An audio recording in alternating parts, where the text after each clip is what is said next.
আজকে আমরা চক্রবৃদ্ধি সুদ চ্যাপ্টারের কিছু সমস্যার সমাধান করে দেখাবো বা কিভাবে করতে হয় সে বিষয়ে জানব। প্রথমে যে উদাহরণটা আমি দেখিয়েছি সেটা হচ্ছে চক্রবৃদ্ধি সুদের অঙ্কে মূলধন নির্ণয় করতে বললে আমরা কিভাবে করব। মূলধন অর্থাৎ পি এর মান যদি নির্ণয় করতে বলে, বাকি সমস্ত তথ্য দেওয়া থাকবে, পি এর মানটা যদি নির্ণয় করতে বলে। এক ব্যক্তি 8% চক্রবৃদ্ধি সুদের হারে কিছু টাকা 2 বছরের জন্য ধার করেন। তাহলে আর দেওয়া আছে 8%, 2 বছরের জন্য ধার করেছেন, মানে n সমান 2। চক্রবৃদ্ধি সুদ 2496 টাকা হলে তিনি কত টাকা ধার করেছিলেন? চক্রবৃদ্ধি সুদের পরিমাণটা বলে দেওয়া আছে 2496 টাকা। তাহলে এখানে কি কি জানা আছে? আর এর মান 8%, চক্রবৃদ্ধি সুদের হার, চক্রবৃদ্ধি সুদের পরিমাণটা 2496 টাকা, এটাও আমাদের জানা আছে। সময়ে এন এর মান 2 বছর। তাহলে পি এর মানটা আমাদের এখানে জানা নেই, মূলধন নির্ণয়ের অঙ্ক আগেই বলেছি। তাহলে পি এর মান আমরা কি করে বার করব? আমরা যদি ধরে নিই যে তিনি পি টাকা ধার করেছিলেন, তাহলে আমরা যেটা শিখেছি যে 2 বছরের চক্রবৃদ্ধি সুদের যে সূত্র সেটা হচ্ছে কি P into 1 plus R by 100 whole to the power N. R মানে 8 বাই 100, এন মানে 2। এই যে আর হচ্ছে 8 এবং এন এর মান হচ্ছে 2 মাইনাস পি। কেন? কারণ এটা হচ্ছে চক্রবৃদ্ধি সুদ। আমরা আগের ভিডিওতে অনেকবার করে বলেছি যে চক্রবৃদ্ধি সুদ নির্ণয় করতে গেলে এই সূত্রটা থেকে পি বিয়োগ করতে হয়, কারণ এই সূত্রটার সাহায্যে আমরা সমূল চক্রবৃদ্ধিটা পাই, কারণ এখানে মূলধন এবং সুদ দুটো যোগ থাকে। তাহলে তার থেকে পি বিয়োগ করলে তবে আমরা 2 বছরের চক্রবৃদ্ধি সুদের পরিমাণটা পাব। এখন তাহলে এটা যদি চক্রবৃদ্ধি সুদের পরিমাণ হয় 2 বছরের, আবার বইতে অঙ্কতে দেওয়া আছে যে 2 বছরের চক্রবৃদ্ধি সুদের পরিমাণ 2496, আবার অঙ্ক করে আমরা দেখছি যে চক্রবৃদ্ধি সুদের পরিমাণটা হচ্ছে কত? 2 বছরের চক্রবৃদ্ধির সুদের পরিমাণ হচ্ছে এটা। তাহলে এই দুটো একই, পি ইন্টু 1 প্লাস যেটা এখানে বেরিয়েছে এটা মানেই হলো 2496। এখান থেকে কিভাবে আমরা সমাধানটা করব সেই বিষয়ে একটু দেখব। 8/100 যদি আমরা কাটাকাটি করি, 8কে 4 দিয়ে কেটে দিলে 2 হবে, এখানে 100কে 4 দিয়ে ভাগ করলে 25, মানে 2/25। তাহলে 1 প্লাস 2/25 অর্থাৎ 27/25। এই যে 27/25 হোল স্কোয়ার, এটা যদি বুঝতে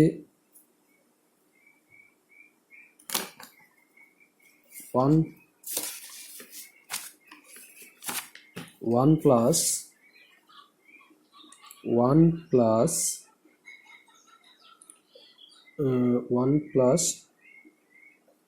2/25, এখানে কি হবে? 25 হচ্ছে লসাগু, তাহলে এখানে কি হবে? 25 প্লাস 2, তার মানে হলো 27/25।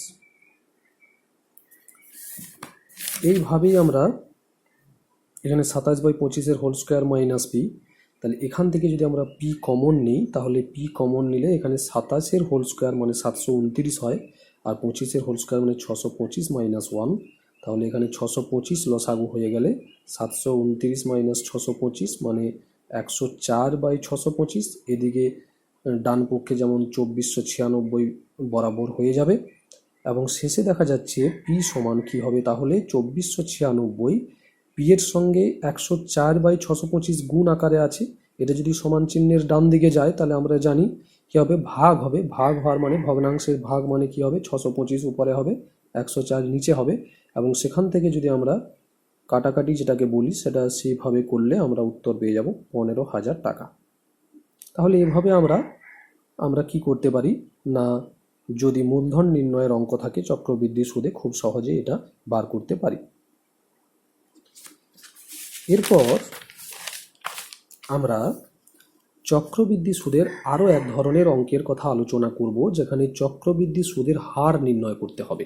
অর্থাৎ চক্রবৃদ্ধি সুদের হার অর্থাৎ আর এর মানটা নির্ণয় করতে হবে, বাকি সমস্ত তথ্য যদি দেওয়া থাকে।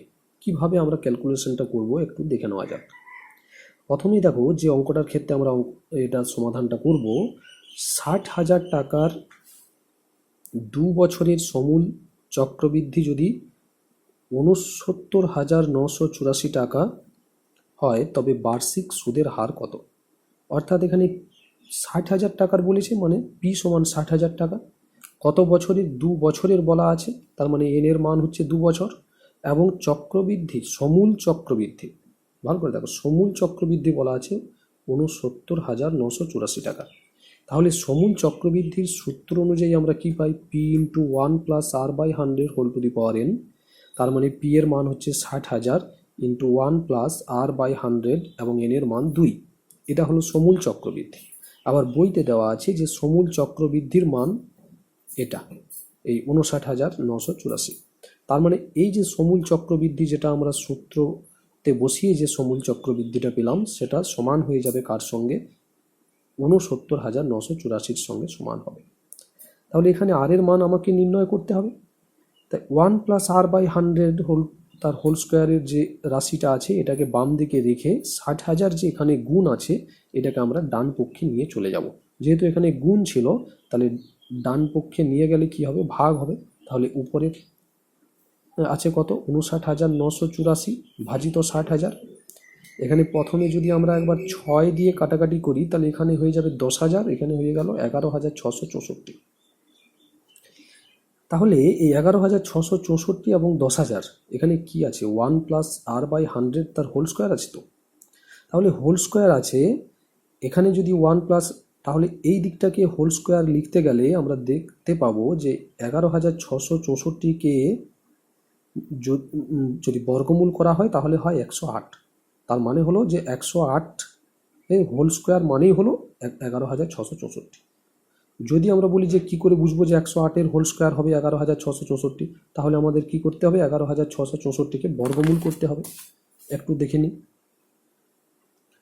11,664 বর্গমূল করার নিয়ম, প্রথমে শেষ দিক থেকে দুটো দুটো দাগ দিয়ে আসলে এটা হবে। তাহলে 1 1 1, 16টা নামার পর এখানে 2 হবে, তাও ভাগ করা যাবে না, তাহলে 0 হলে এখানে 0 হবে, তাহলে এখানে 64 আরও নেমে আসবে। তারপর এখানে যদি আমরা 8 দিই তাহলে এখানেও 8, এবং তাহলে এটা হয়ে যাবে 1664। এই বর্গমূল নির্ণয় তোমরা জানো, তার মানে বর্গমূল এখানে হচ্ছে 108। তাহলে তার মানেই হলো 108 গুণিত 108 মানেই হলো 11,664।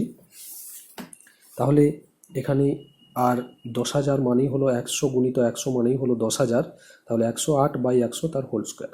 এখন সূচকের নিয়ম যদি আমরা দেখি যে এখানে 1 প্লাস আর বাই 100 তার হোল স্কোয়ার আছে, এখানে 108 বাই 100 হোল স্কোয়ার আছে। তাহলে এখানে যেহেতু ঘাতগুলো একই আছে তাহলে এর নিধানগুলি সমান হবে, মানে 1 প্লাস আর বাই 100 সমানেই 108 বাই 100। এখান থেকে আর বাই 100টা বাম দিকে রেখে 1টাকে আমি ডান দিকে নিয়ে যাব, প্লাস আছে তাহলে এখানে প্লাস 1 আছে, এদিকে গেলে -1 হবে, মানে আর বাই 100-এর সঙ্গে 1টা যোগ হিসাবে আছে, এদিকে মাইনাস হয়ে গেল এবং লসাগু হয়ে এটা 108 বাই 100 মানে 8 বাই 100 বেরিয়ে গেল। তাহলে আর এর নিচে এখানে 100 আছে, এখানে 8 এর নিচে 100 আছে, বোথ সাইড ক্যান্সেল হয়ে গেলে আর সমান 8।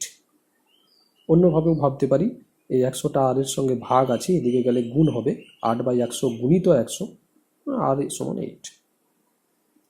এটা গেল চক্রবৃদ্ধি সুদের হার নির্ণয়ের একটা সমাধান।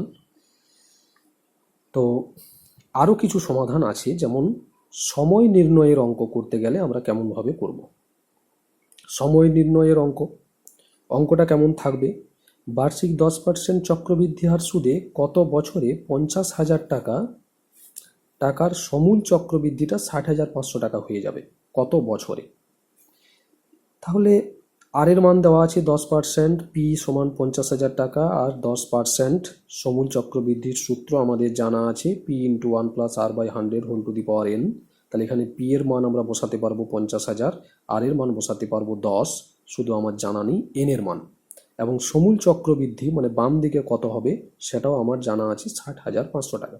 তাহলে কিভাবে করেছি একটু দেখে নেওয়া যাক। আগেই বললাম পি সমান 50,000 বসালাম, 1 প্লাস আর এর মান 10/100 whole to the power N সমানে, এটাই তো সমূল চক্রবৃদ্ধির সূত্র, P into 1 plus R by 100 whole to the power N. তাহলে এটাই সমূল চক্রবৃদ্ধি। আবার আমরা যদি আগের পেজে আরেকবার যাই, দেখব যে অঙ্কে খুব ভালোভাবেই বলে দেওয়া আছে সমূল চক্রবৃদ্ধির মান হলো 60,500 টাকা। তার মানে এখানে সূত্রে বসিয়ে যে সমূল চক্রবৃদ্ধি পাচ্ছি আর অঙ্কে যে সমূল চক্রবৃদ্ধি, দুটো একই জিনিস। তাহলে এই সূত্রে বসিয়ে যে সমূল চক্রবৃদ্ধিটা আমরা পেয়েছি সেটা 60,500-র সঙ্গে সমান হয়ে যাবে। এই ধরনের সমাধান আমরা আগেও করেছি যে 50,000 এখানে গুণ হিসাবে আছে, তাহলে সমান চিহ্নের ডান দিকে গেলে ভাগ হয়ে যাবে, দুটো শূন্য পরপর কেটে গেছে, 600, দুটো শূন্য কেটে গেলে উপরে 605, নিচে 500, তাহলে 5 দিয়ে কাটলে 100, এখানে 121। তাহলে 121 মানে হলো 11-র স্কোয়ার, 100 মানে হলো 10-এর স্কোয়ার। তাহলে এখানে কি আছে 11/10 whole to the power N, এখানে আছে 11/10 তার হোল স্কোয়ার।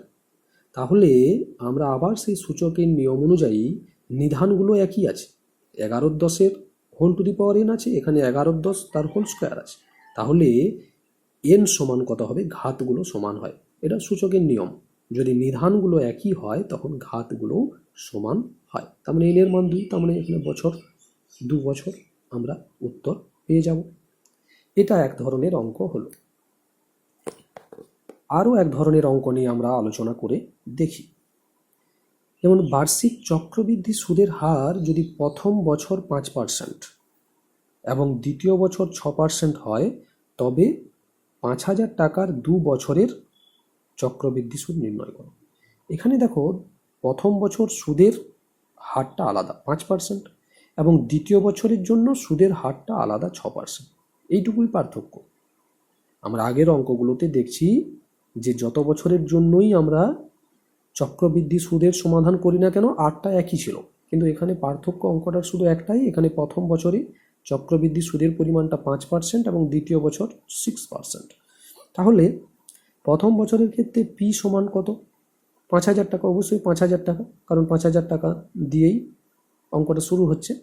আর এর মান 5% এবং এন সমান 1 বছর। তাহলে সমূল চক্রবৃদ্ধিটা আমরা বার করতে পারবো।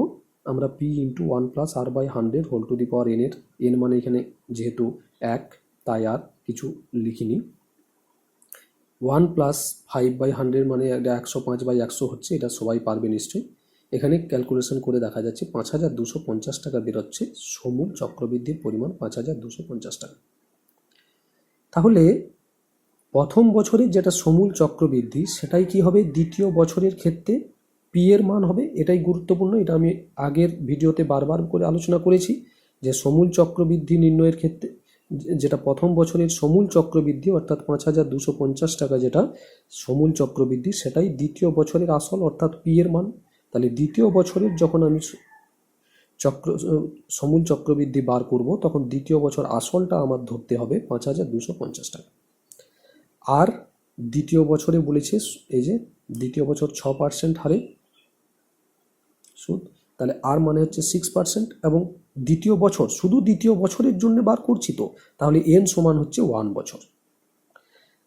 তাহলে সমূল চক্রবৃদ্ধির সূত্র P into 1 plus R by 100, 1 plus R by 100 এর সূত্রে যদি আমরা বসাই, এখানেও এন এর মান 1 বলে এখানে কিছু লিখতে হয়নি, পি এর মান 5,250 ইন্টু এটা 1 যুক্ত 6/100 মানে 106/100, এই একটা শূন্যর সঙ্গে এই একটা শূন্যের সঙ্গে এই একটা শূন্য কেটে গেলে তারপর সমস্ত ক্যালকুলেশনটা করলে আমরা দেখতে পাবো এখানে বেরিয়ে গেল 5,565 টাকা, 5,565 টাকা।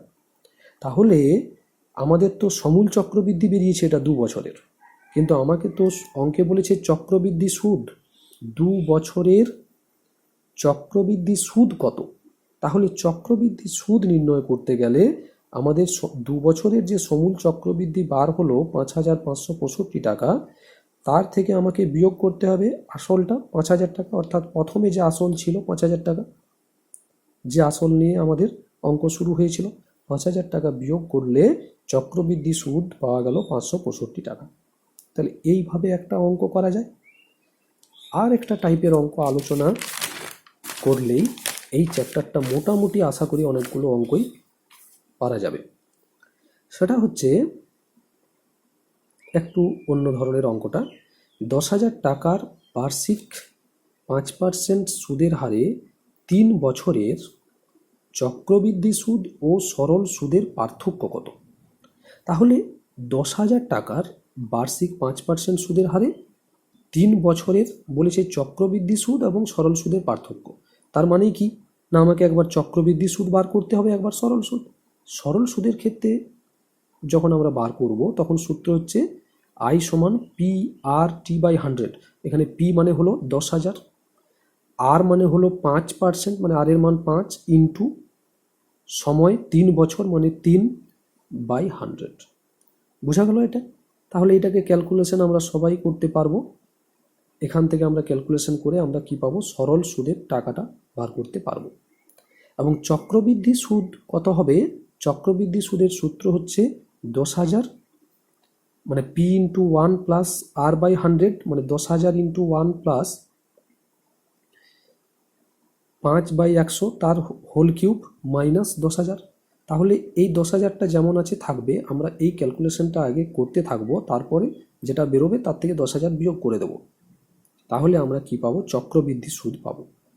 আমি আর এটা করে দেখাইনি, এটা নিজেরা করে নেবে। তো তাহলে এখান থেকে সরল সুদ পাওয়া যাবে, এখান থেকে চক্রবৃদ্ধি সুদ, দুটো সুদের পার্থক্য। তাহলে যেটা বেশি বেরোবে অবশ্যই চক্রবৃদ্ধি সুদটা বেশি বেরোবে। চক্রবৃদ্ধি সুদের পরিমাণ যা বেরোবে তার থেকে আমরা এই সরল সুদ যেটা বেরোবে সেটা বিয়োগ করে দিলেই চক্রবৃদ্ধি সুদ এবং সরল সুদের পার্থক্য আমরা বার করতে পারব। তাহলে এই কয়েকটা টাইপের অঙ্ক এখানে আলোচনা করা হয়েছে। আশা করি এই চ্যাপ্টারে সমস্ত অঙ্কগুলোই এবারে পারা যাবে।